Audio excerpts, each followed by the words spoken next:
Okay, problem number 41 in chapter 6. I'm going to run over the answer. So, Woodward Corporation reported pre-tax book income of $1 million. Included in the computation was a favorable temporary tax difference of $200,000, an unfavorable temporary tax difference of $50,000, and a favorable permanent tax difference of $100,000. Assuming a 34% tax rate, compute the company's current tax expense for benefit. So we're going to start with pre-tax book income, which was given in the problem. $1 million.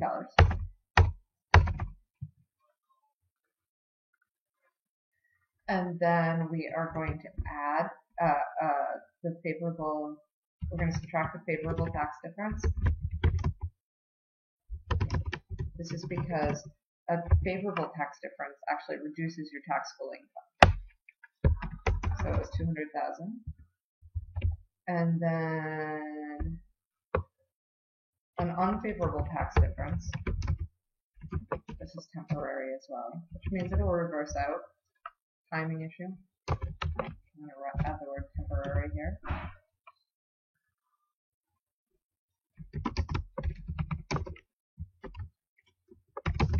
And that was $50,000.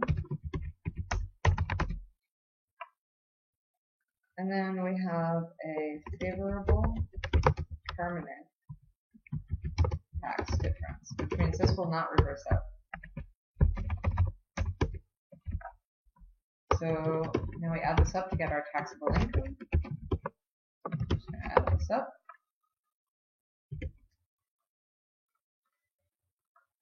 And then our tax at 34%.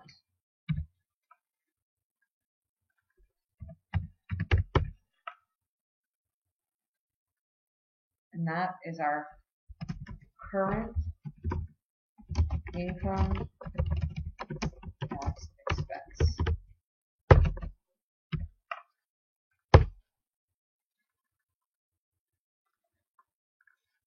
Okay, now we're going to go over problem number 43. Rand Corporation reported pre-tax book income of $600,000. Pre-tax book income.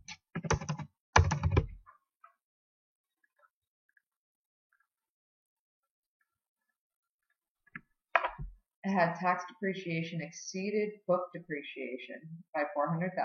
In addition, the company received a $300,000 tax-exempt municipal bond interest, and the company's prior tax return showed taxable income of $50,000. Assuming a tax rate of 34%, compute the company's current income tax expense or benefit.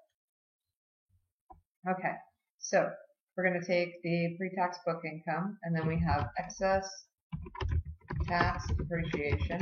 And that's going to be more tax depreciation than book income, so we're going to subtract that. And then we have tax exempt interest income, which means we don't charge taxes on it, but it was included in income. And then we have net, this looks like a loss, income operating loss.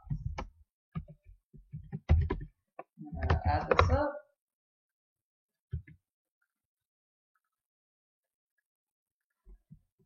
NOL carry back for prior year. So now that we have a loss, we're not going to take this loss, we're going to carry it back. And it was $50,000. So we get to get the money back from that at tax rate of 34%, says.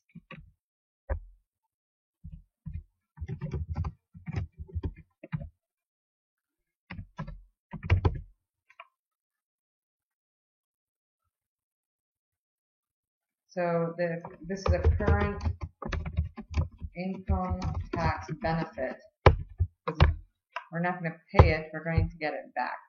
Benefit. The remaining $50,000, because we only spent $50,000 of the net operating loss carryover, will be recorded as a deferred tax asset or benefit of $17,000, and that's because you take the remaining carryover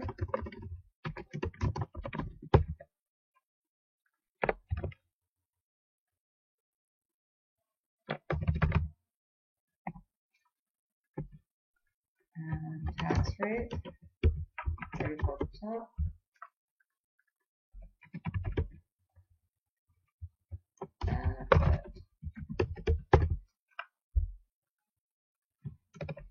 Actually, it's really a deferred tax asset.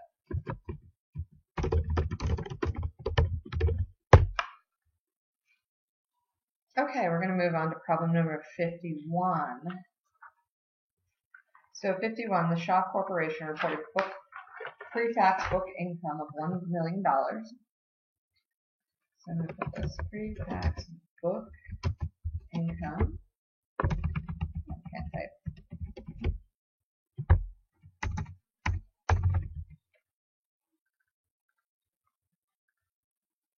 It included a favorable tax difference that is temporary of $200,000.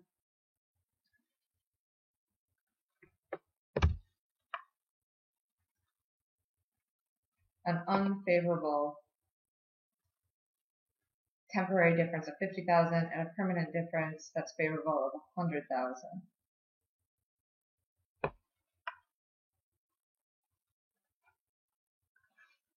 So we are going to have favorable temporary tax difference equals it's minus $200,000,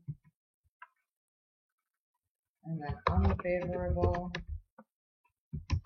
temporary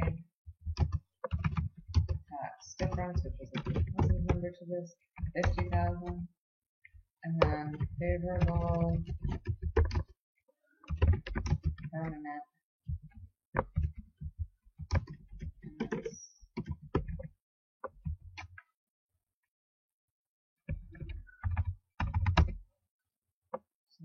taxable income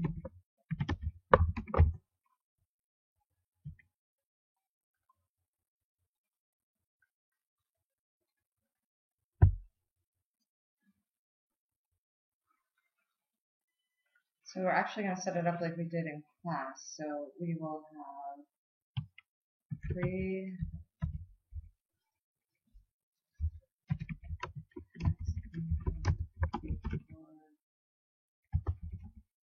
permanent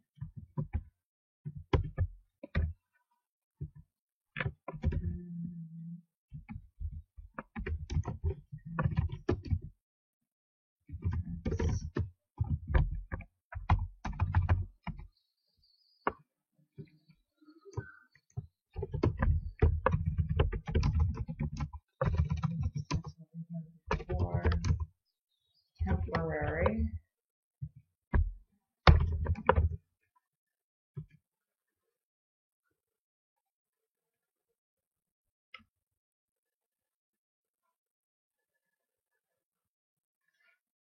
and we're going to calculate the temporary tax differences.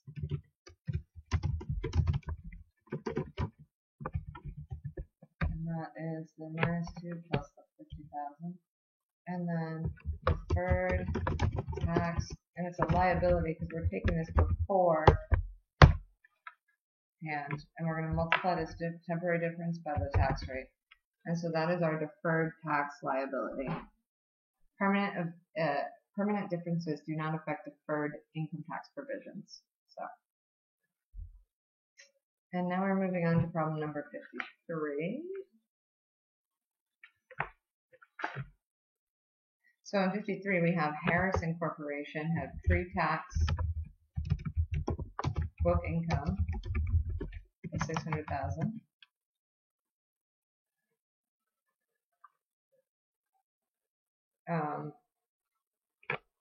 Tax depreciation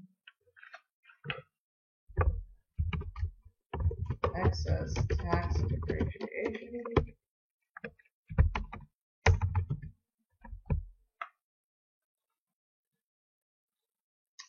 And then we had municipal bond interest, tax exempt interest.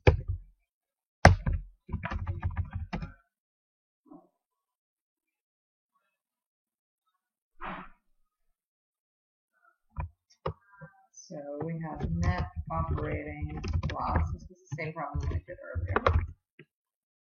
All right. And then NOL carryback to prior year for the $50,000.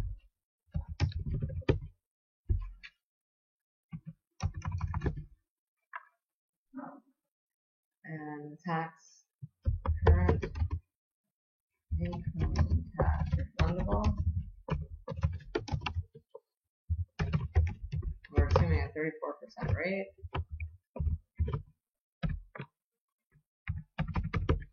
So that's 17,000. And then excess tax depreciation, which is net increase in favorable. And then we have NOL carry forward, carry over.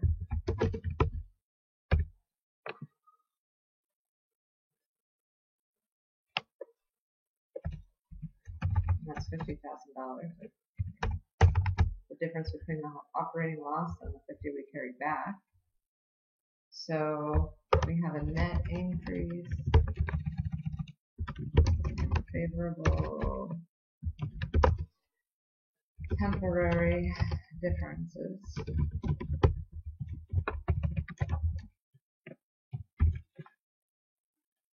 Add these two together.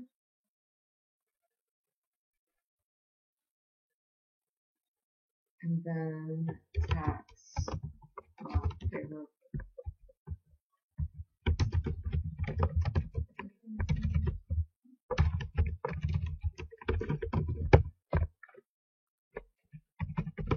So we have a net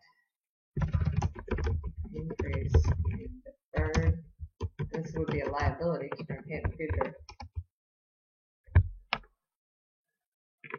Deferred tax liability.